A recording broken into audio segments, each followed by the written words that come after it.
Hello there! My name is Zachary, and today I want to show off a couple of cobblestone farm designs that I've used over the years. They all share a pretty basic function in getting you cobblestone, and I think they're all pretty simple. We've got a cobblestone farm that just breaks one block at a time here, which you can make as soon as you can get a spell turret and a little bit of redstone.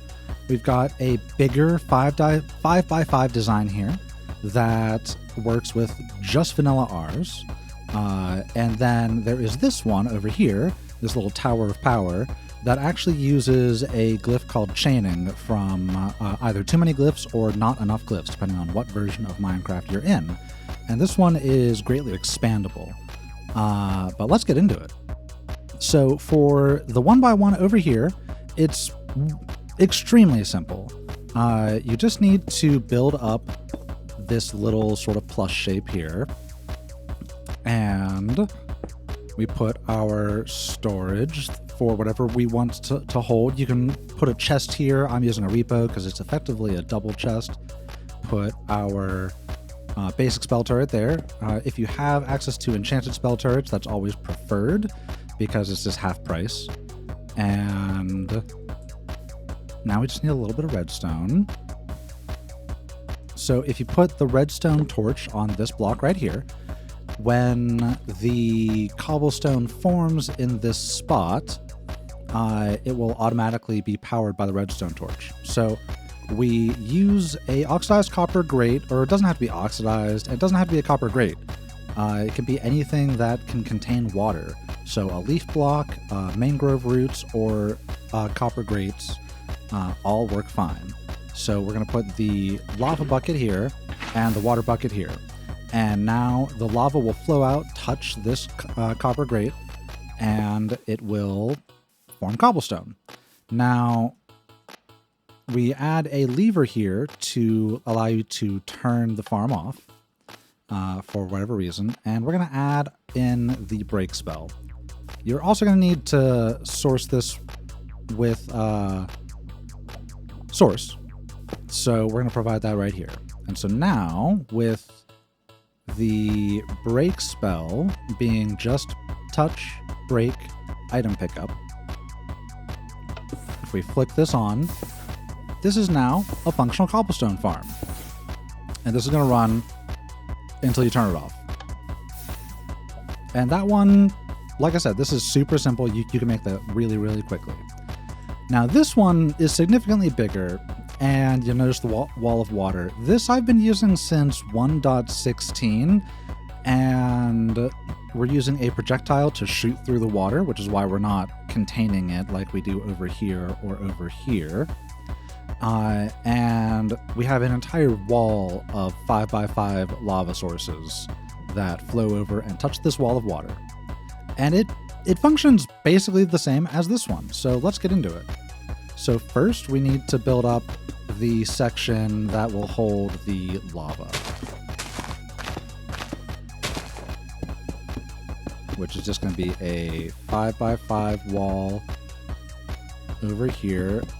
And if you're concerned about the break spell ever hitting the wall behind it, which it shouldn't, if you set it up the way that I show you, but you can use obsidian for this to make sure that it can't be broken, or void blocks, but that's just, or void prisms, but that's just more obsidian. So we're going to build up these little walls here. And there we go. So we're going to build over to form a little section over top of where the cobblestone will form. Get out of here. And we're going to make the spot where the water will live.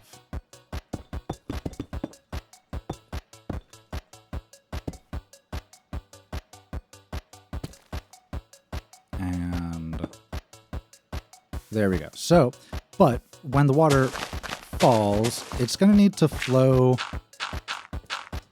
into where it can't escape. And we're actually going to need this spot right here for important reasons we'll see later. So I'm going to go ahead and put the water in. and it should flow down and make a wall and just go into that little thing there. And then we need to start adding the lava, which you're going to need to be careful when you're doing this in survival mode, because you do need to place everyone individually. Oop. And I think I just messed it up. Yeah. Oh boy.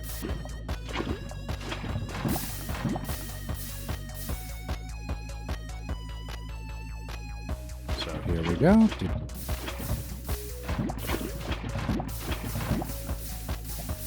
And then we want to make sure everything is fine. Yeah, so we got a solid wall of cobblestone now. And we need to make sure that we're targeting the center block. So we're just going to get into this water. And if you have access to blaze rods, I would suggest always using the enchanted spell turret. Otherwise, this can get expensive real fast. So we've got our little contained thing, and we're going to put our storage right here, right next to the enchanted spell turret. And this is the spell that we're going to put on the turret. Projectile break, AoE 4, so that it's a 5x5 pickup, and 1 AoE on pickup. This is because pickup has an innate sort of like 3x3, and every AoE increases the radius of it rather than increasing the total size. So we're just going to put that on here. Now, we are going to end up using a very similar method to that, where we're going to have a redstone torch on this block here. And it's actually important that this is open, so that every time this wall forms, we're going to get a redstone signal through. And this is to avoid using something like a clock or a timer turret, because you might be tempted to use a timer turret, but the thing is that lava forms every 1.5 seconds, and you can only do whole seconds with timer turrets. So it's a little bit better to just detect when there's blocks there. And redstone torches are a great way to detect when blocks are there. So we slapped a lever on this block again so that we can turn it off. And we're just going to wire this up with some redstone dust. So now the repeater pulls the power from this block, puts it into this block, the redstone line goes around, and then now every time it forms, we're harvesting 25 cobblestone. So this is super beefy and will serve your needs for a long time, honestly. And this design is probably one of the easier ones to set up, because you really are only placing the lava in a column in the middle. So we're going to build that up right now. We're going to go up 8 blocks. 1, 2, 3, 4, 5, 6, 7, and 8. And we're going to put some grates down over here. And we're going to do the same thing over here. Just put these in the opposite corner. We're going to fill those with water. Now you can waterlog a block just with touch and conjure water. So we're going to do that.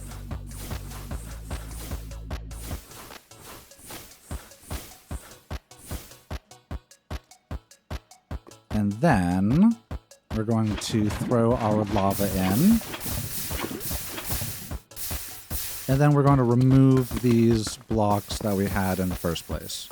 Okay, so now we throw the redstone torch on here, put our lever on another side of the block, and then we're going to need to place our spell turret. I would suggest to always use the enchanted spell turret. And now we just need to add our chain break spell. So we've got touch, chaining, AoE, break, and item pickup.